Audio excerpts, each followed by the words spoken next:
दोस्तों, आज जिनेवा में अमेरिका बनाम ईरान के बीच परमाणु बातचीत का दूसरा राउंड शुरू हो चुका है। लेकिन इससे पहले ईरान ने एक ऐसा कदम उठा दिया है जिससे डोनाल्ड ट्रंप के साथ साथ पूरा अमेरिका ही तिलमिला उठा है। आपको याद ही होगा, पिछले साल जून में 12 दिनों की जंग के दौरान अमेरिका ने अपने B-2 बॉम्बर से ईरान के परमाणु साइट फोर्डो, इस्फा और नतांज पर हमला किया था। और अब ईरान ने इन्हीं इलाकों के आसपास एक बड़ी मिसाइल टेस्ट कर दी है। कहा जा रहा है कि ये टेस्ट रूस की सलाह पर हुआ है। मतलब साफ है, यदि इस बार अमेरिका आया तो सिर्फ बम नहीं गिरेगा बल्कि तुम्हारे जेट्स भी गिराए जाएंगे। खबर है कि ईरान ने अपने न्यूक्लियर साइट के पास रूस से मिले S-400 एयर डिफेंस सिस्टम को टेस्ट किया है और सीधा सीधा अमेरिका को चैलेंज कर दिया है। ईरान का इशारा साफ है। ईरान का कहना है कि अब हमारी आसमान की सुरक्षा भी मजबूत है। अगर दोबारा हमला किया तो भारी कीमत इसकी चुकानी पड़ेगी। और जिसे सुनते ही ट्रंप पूरे तरीके से भड़क चुके हैं। मतलब बातचीत से पहले युद्ध का माहौल बना दिया गया है। वहीं दूसरी तरफ एक और खबर है, तुर्की ने एक ऐसा हथियार दिखाया है जिससे इजराइल की टेंशन बढ़ी हुई है। आपको बता दें कि तुर्की की नई बैलिस्टिक मिसाइल की रेंज लगभग 2000 किलोमीटर के करीब बताया जा रहा है।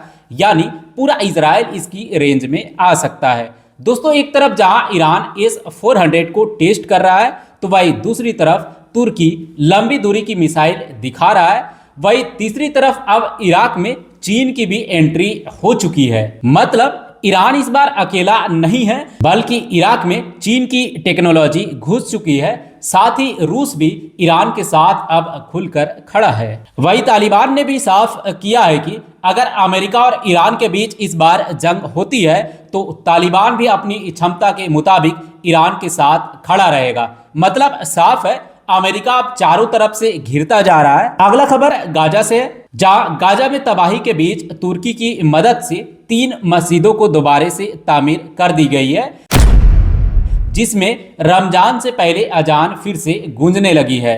2 सालों की जंग में गाजा की ज्यादातर मस्जिदें मलबे में बदल गई थी। उन्हीं खंडरों के बीच 3 मस्जिदों को फिर से आबाद किया गया है, जो कि तुर्की की तरफ से रमजान से पहले गाजा को दिया गया एक नायाब तोहफा है। आपको बता दें कि मस्जिद का दरवाजा खुलना सिर्फ इमारत का खड़ा होना नहीं होता है बल्कि शहर की सांसों का भी लौटना होता है। और रमजान की पहली अजान शायद इस बार सिर्फ इबादत नहीं होगी बल्कि सब्र की जीत की आवाज बनेगी। दोस्तों, आपको बता दें कि गाजा के लिए रमजान से पहले सऊदी अरब से भी राहत की पेटियां तैयार हो रही है। गोदामों में राशन पैक किए जा रहे हैं। खजूर, चावल, दाल, जूस, रोजमर्रा जैसे सामान सब कुछ पेटियों पर पैक हो रहे हैं। और जिस पर लिखा है गाजा, ये सिर्फ सरकारी मदद नहीं बल्कि पब्लिक लेवल की हमदर्दी भी है। लेकिन दोस्तों, एक सवाल है इसे लेकर, आखिर पिछले 2 सालों की जंग में सऊदी अरब ने गाजा के लिए क्या किया? क्या ये देर से आई हुई एक तसल्ली है या सियासी मजबूरी है? पर फिलहाल तो इतना जरूर है, ये मदद रमजान से पहले पहुंचेगी, जिससे गाजा के कुछ घरों में इफ्तार की मेज सजेगी। वही कुछ बच्चों को महीनों के बाद मीठा जूस पीने के लिए मिलेगा। उम्मीद है कि यह छोटी सी ही झलक इस वक्त गाजा के लिए बड़ी राहत बन सकती है। वही अगला खबर एप्स्टीन फाइल को लेकर है। दोस्तों, जरा सोचिए, जिस फाइल में काबा शरीफ के गिलाफ का जिक्र हो, सऊदी अरब और यूए की बड़ी हस्तियों के नाम हो और मुस्लिम ब्रदर्सहुड जैसे संगठनों का बार बार हवाला दिया गया हो, उसी फाइल का लिंक जुड़ा है जेफरी एप्स्टीन जैसे इंसान से।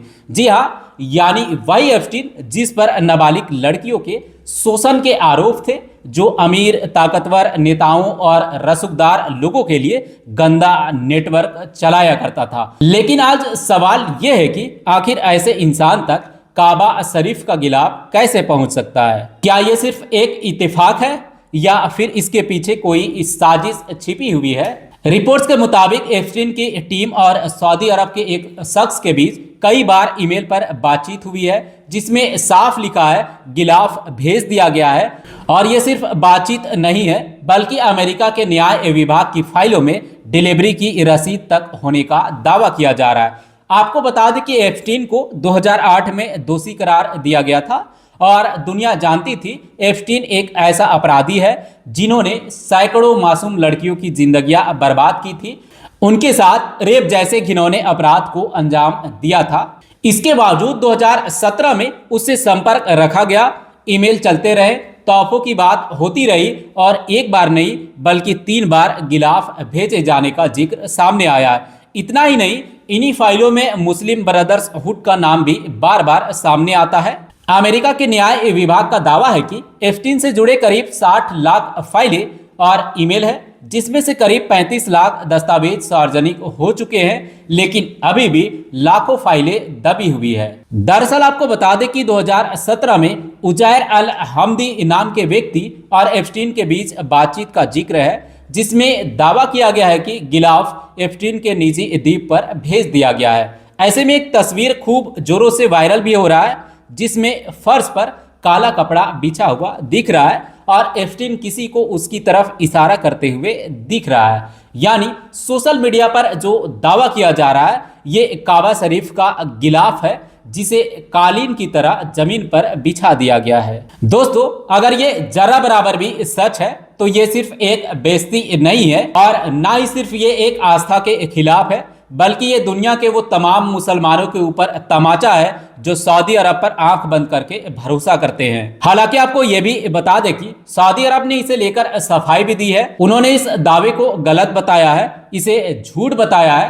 पर सवाल ये भी है कि इतनी पवित्र चीजें किसी अपराधी के पास क्यों भेजी जाएगी। दोस्तों, आपको बता दें कि काबा शरीफ मुसलमानों के लिए सबसे पवित्र स्थान है और उस पर चढ़ाया जाने वाला गिलाफ हर साल बदल दी जाती है, जिसे एक खास फैक्ट्री में तैयार किया जाता है और जिसकी कढ़ाई सोने की होती है, जिसके लिए करोड़ों रुपए हर साल खर्च किए जाते हैं। ऐसे में पुराना गिलाफ आमतौर पर सम्मान के तौर पर बड़े मुस्लिम नेताओं और राष्ट्र अध्यक्षों को दिया जाता है। ऐसे में एक मेरा सवाल है, क्या एप्स्टीन किसी इस सम्मान का हकदार था?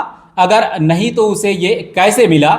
आपको मालूम हो कि एप्स्टीन का निजी द्वीप अय्याशी और अपराधों का अड्डा था। वहां किसी मस्जिद या धार्मिक स्थानों का कोई रिकॉर्ड नहीं मिलता, तो फिर ऐसे में वहां गिलाफ भेजने का मतलब क्या था?